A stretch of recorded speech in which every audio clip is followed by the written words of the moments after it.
लेकिन सेठ साहब, जो इंडिया का फ्यूचर अमेरिका के साथ ताल्लुकात के मामले में जुड़ा है, वो आपने बहुत बार प्रेडिक्ट किया और इशारा किया यूक्रेन वॉर के साथ। जैसे ही वहाँ ईज होगी तो इंडिया के लिए कोई ब्रीदिंग स्पेस निकलेगी, टैरिफ के मामले को लेकर भी, और फिर ये oil purchase and other things. अभी जेलेंस्की, प्रेसिडेंट जेलेंस्की मगर जो रुक है, जाओ, India is not making concessions to Donald Trump. या उन्होंने कोई कंसेशन नहीं देनी और वो ना ही दे रहे हैं। और सबसे बड़ा इशू यही बना हुआ है डोनाल्ड ट्रम्प के लिए कि पाकिस्तान के साथ बात करना बड़ा आसान है, इंडिया के साथ बात करना बड़ा मुश्किल है। वो कहता है इंडिया बड़ा इनफ्लेक्सिबल है, पाकिस्तान बड़ा फ्लेक्सिबल है। तो आई थिंक ये इंडिया के बारे में, इंडिया इज इनफ्लेक्सिबल। इंडिया की एक तारीख है ऑफ बीइंग इनफ्लेक्सिबल। वो अपने आप को समझते हैं कि we are what we are. हम क्यों फ्लेक्सिबिलिटी शो करें, हमारी एक फॉरेन पॉलिसी है, ये है वो सब पिट गई है, इंडिपेंडेंट है। अभी तक उन्होंने नई फॉरेन पॉलिसी नहीं उनसे बन रही, रिव्यू भी नहीं किया, रिडिजाइन भी नहीं किया। और अगर कर रहे हैं तो बाहर नहीं पता चल रहा कि क्या होगा क्या नहीं होगा। तो आई थिंक ये रीजन के अंदर India is now facing a period of instability. लेकिन आपको नहीं लगता कि इतनी रिजिड पॉलिसी के साथ इनका सर्वाइवल डोमेस्टिकली मुश्किल हो जाएगा इंडिया का? बिहार इलेक्शंस में बेशक कम बैक कर रहे हैं, वो सही कह रहे हैं आप, बट अनफॉर्चुनेटली वहाँ भी ऑपोजिशन जो है ना, कोई एक पिटी हुई है, यूनाइटेड ऑपोजिशन नहीं है, पिटी हुई है। जस्ट लाइक इसराइल में भी ऑपोजिशन बटी हुई है, तो नेतन्याहू का इक़्तिदार चल रहा है। बट मेरा वो क्वेश्चन कि यूक्रेन वॉर के साथ अब उसमें प्रेसिडेंट ज़ेलेंस्की जो हैं वो कुछ कंसेशंस देने पे आमादा हो गए हैं। जहाँ जहाँ वो मसले की जड़ थी वो वहाँ पसपाई इख्तियार कर रहे हैं, और वो प्रेसिडेंट ट्रंप से मिलने जा रहे हैं फ्लोरिडा में, जहाँ 20 पॉइंट्स डिस्कस होने जा रहे हैं, जो पहले इनिशियली 28 पॉइंट्स थे। और वो ज़्यादातर कहा जाता है कि फेवर रशिया को करेंगे। डू यू थिंक कि अब ये जंग रुकने जा रही है? देखिए, डोनाल्ड ट्रंप तो चाहता है, मगर ज़ेलेंस्की इसको साबोटाज करेगा। बिकॉज ज़ेलेंस्की की अपनी छुट्टी हो जाएगी ना, जैसे ही कोई सेटलमेंट होती है यूक्रेन के अंदर, तो ज़ेलेंस्की नहीं बचेगा। ये पहली बात तो ये है, because then he is the loser ना। तो मैंने अभी आपसे कहा, if you lose the war you don't survive. तो ज़ेलेंस्की ने तो हर किस्म की हर बार इस्तेमाल करना है कि ये सेटलमेंट ना हो, और हमें पैसे भी मिलते रहे, हथियार भी मिलते रहे, और हम लड़ते रहे। और तो एक तो ये है। दूसरी चीज़ ये है कि यूरोपियंस जो हैं वो खड़े हो गए। यूरोपियंस ने रिजेक्ट कर दिया डोनाल्ड ट्रंप के प्लान को। ये यूरोपियंस जो हैं ये उसको शह दे रहे हैं ज़ेलेंस्की को, और यहाँ तक कि वो अपने डिफेंस एक्सपेंडिचर्स बढ़ा रहे हैं, और वो उन्होंने ये फैसला कर लिया कि किसी सूरत में भी हमने ये यूक्रेन को गिरने नहीं देना हमने। अच्छा। तो यूरोपियंस भी they are out to make sure कि वो जो डोनाल्ड ट्रंप का फॉर्मूला वो चले ना। बिकॉज डोनाल्ड ट्रंप के फॉर्मूला के अंदर 2-3 मोटी मोटी चीज़ें हैं जो यूरोप नहीं एक्सेप्ट करता, ना ज़ेलेंस्की एक्सेप्ट करता है। एक ये कि ये जो सारे इलाके हैं जो रूस कहता है ये हमारे हैं, इसको लेजिटिमाइज कर दिया जाए, आप हटें यहाँ से, हमें दे दें, वो नहीं मानेंगे ये। अच्छा, पहली बात। दूसरी बात ये है कि वो कहते हैं कोई नेटो शेटो नहीं होगा। रूस तो ये कहता है ना कोई नेटो शेटो नहीं, ये इंसिस्ट कर रहे हैं कि नेटो नहीं तो और कोई हम सिक्योरिटी गारंटीज लेंगे एंड सो ऑन। फिर तीसरा पॉइंट ये है कि रूस कहता है 2 लाख के करीब, आप पहले तो 70,000 कह रहा था, अब चले 1-2 लाख की फौज आप रख लें बाकी इलाके के लिए। यूरोपियंस कह रहे हैं नहीं, हम तो 7-8 लाख यूक्रेन में रखेंगे, और उनको हम हथियार भी देंगे, पैसे भी देंगे, सब कुछ देंगे। तो यूरोप बहुत हार्ड लाइन ले रहा है, and I think this is going to be the main problem. अगर यूरोप अपनी पीछे हट जाए, और यूरोप में जर्मनी लीड कर रहा है सब चीज़ को, अच्छा, और वो उसके ऊपर फिर अब नई बातें शुरू हो गई कि जर्मनी एक दफ़ा फिर वॉर मॉन्गरिंग की तरफ आ रहा है। और जर्मनी की रिकॉर्ड भी तो है ना, आपने देखा सेकेंड वर्ल्ड वॉर में। तो अब इस किस्म के इश्यूज चल रहे हैं। अच्छा, Donald Trump is not going to be easy to find a settlement in Ukraine. अगर वो सेटलमेंट होती भी है, it will have to be over the heads of Europe.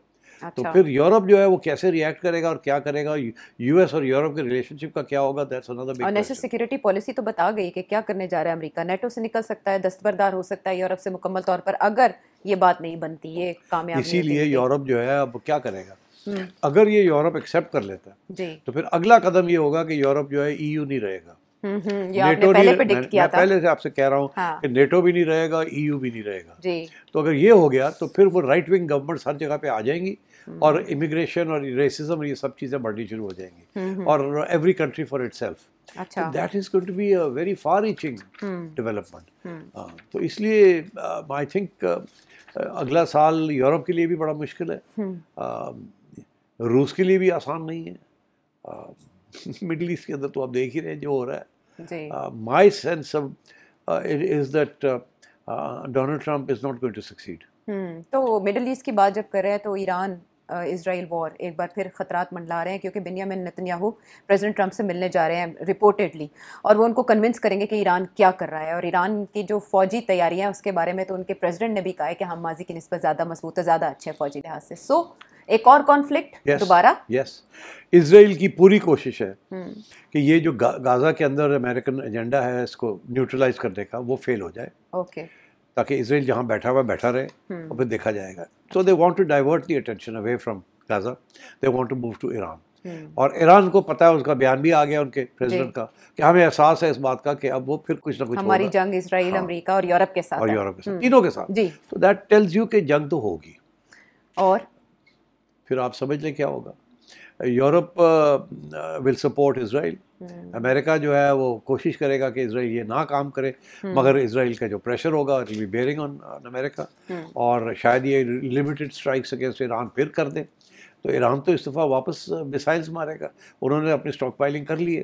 और यही इजराइल कह रहा है, इजराइल कह रहा है हमने न्यूक्लियर प्रोग्राम जो है उनका, उसको तो हमने डेंट डाल दिए, वो तो अब वक्त लगेगा उनको वापस करने में, मगर हमने इनकी जो मिसाइल्स है सारी सोलोस हैं और ये सब कुछ है, वो उन्होंने तो वहाँ, अब इनके पास तो बैलिस्टिक मिसाइल्स आ गई। ये तो अब पिछली दफ़ा तो वो ड्रोन शोज आए, ये हुआ कोई ख़ास बात नहीं हुई। इस दफ़ा तो Iran will go for full flash attack on Israel. अगर ये ऐसे हो गया, ईरान ने पिछली दफ़ा कैलिब्रेट किया था, वो बढ़ाना नहीं चाह रहे थे। अब वो कहता है अगर ये तीनों हमारे खिलाफ आते हैं तो we'll have to do it. तो यहाँ बहुत बड़ा कॉन्फ्लिक्ट का एक और साइन है। So you know my sense is that India, Pakistan, Bangladesh, this region conflict continues, maybe even more serious than before. And I think with Iran, again conflict, Ukraine, no resolution to the conflict. So next year, Aisha, is going to be a year of war. A year of war, continuous war. A year of war. हाँ, department of war का नाम देकर president Trump ने वैसे आके बता दिया था डिपार्टमेंट ऑफ डिफेंस को, A year of war. War. और हमने वॉर के साथ बहुत कुछ होता है, इकोनॉमीज गिर जाती हैं, गवर्नमेंट चेंज हो जाती हैं, बहुत कुछ होता है, बहुत कुछ उथल पुथल होती है। इस वक्त सारे दुनिया में हर जगह पे defence expenditures are going up. Europe में भी अब डिफेंस एक्सपेंडिचर बढ़ा दिए हैं। छोटे जैसे मुल्क हैं, नॉर्वे जैसे, डेनमार्क जैसे, उन्होंने अपने डिफेंस एक्सपेंडिचर बढ़ाने शुरू कर दिए। उनकी सारा जो सोशल वेलफेयर की जो रियासत है वो अब खतरे में होगी, because the minute you increase defence expenditures you have less money, कि आपके पास पैसे कम हो जाते हैं फॉर योर सोशल नेट। तो इसलिए everywhere there is going to be the defence industry is going to go up, wars are going to take place, and लोग मारे जाएंगे, and there's going to be political and economic. What about Venezuela, the only left? Venezuela, yes, absolutely. Donald Trump is out and out कि किसी तरीके से regime change किया जाए और मडूरा को निकाला जाए, और वो जो है उन्होंने अपनी हील्स डिग इन कर लिए। चाइना एंड रशिया उनको सपोर्ट कर रहे हैं। चाइना रशिया अमेरिका के बैकयार्ड में पहुंच गए, जैसे कि अमेरिका में पहुंचा हुआ था यूक्रेन में आके, रशिया के बैकयार्ड में, वो अब आ गए हैं। और इशू इज़ ऑयल, ये ड्रग्स इज़ नॉनसेंस, ये ड्रग्स का इशू ही नहीं है, इशू इज़ ऑयल। और अमेरिका ने अब उनकी जो ऑयल टैंकर्स हैं उनको टारगेट करना शुरू कर दिए, and on top of that sanctions लगाने शुरू कर दिए। मगर इसके साथ अमेरिका का अपना बहुत सख्त नुकसान होगा।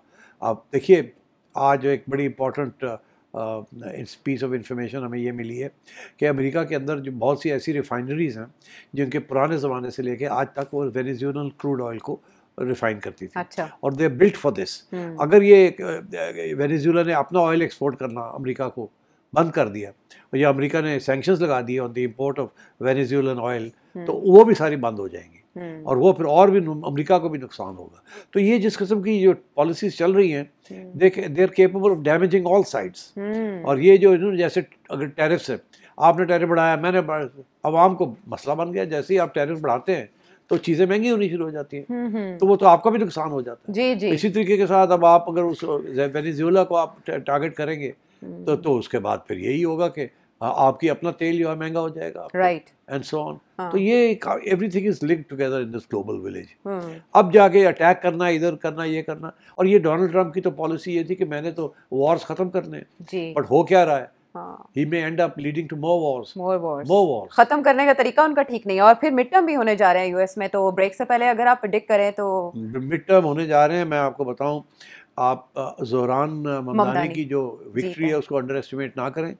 नंबर 2, जो दुनिया की जो इस वक्त एटीट्यूड है और परसेप्शन है ऑफ इसराइल, उसको ना इग्नोर करें। दुनिया बदल गई है, और ममदानी की victory is a proof of that कि अब ज्यूज़ जो हैं वो इसराइल से दूर होने शुरू हो गए। जो जूस इसराइल में नहीं है, जो जूस बाहर है ना दुनिया में, दे आर ऑल सेइंग कि इसराइल ने मरवा दिया हमें, हमारी तो एक स्टैंडिंग थी, अब हमें शक की नज़रों से देखा जा रहा है, और जो जेनोसाइड हुई है उससे हम कैसे बच सकते हैं जी। और ये मेन ज़ायनिस्ट इसराइलीज जो कि इसराइल के अंदर नहीं है, बाहर है ज़्यादातर, वो सब ने ये कहना शुरू कर दिया कि हमारा लॉस हो गया बहुत। राइट। और एपैक जो कि इसराइल की लॉबी है इन अमेरिका, उसको तकलीफ होनी शुरू हो गई है, बिकॉज ज़ोरान ने प्रूव कर दिया कि अब सिर्फ ये कि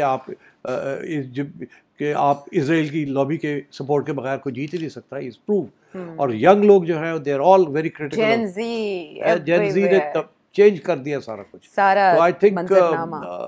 इसराइल के अंदर भी तब्दीलियां होंगी अगले इस साल इसराइल में एब्सोल्युटली, मैं ये भी प्रेडिक्ट कर रहा हूँ। हो सकता है वहाँ पर ऑपोजिशन इकट्ठी हो जाए और जो पॉलिसीज नेतन्याहू ग्लोबली मुश्किल है, मैं नहीं समझता कि सर्वाइव कर पाएंगे, मगर ये हमेशा वॉर की तरफ जाएगा, सर्वाइवल के वो अपने सर्वाइवल के लिए जाना चाहते हैं और ये उनको सूट करता है जो इस वक्त उन्होंने एक जंग बर्पा कर रखी है रवैयों में, बहरहाल रवैयों और पॉलिसीज़ में चेंज है, सबातिक तगय्युर को है ज़माने में, और इस बार जो चेंज है उसमें बहुत तेज़ी आई है। वापस आते हैं ब्रेक के बाद।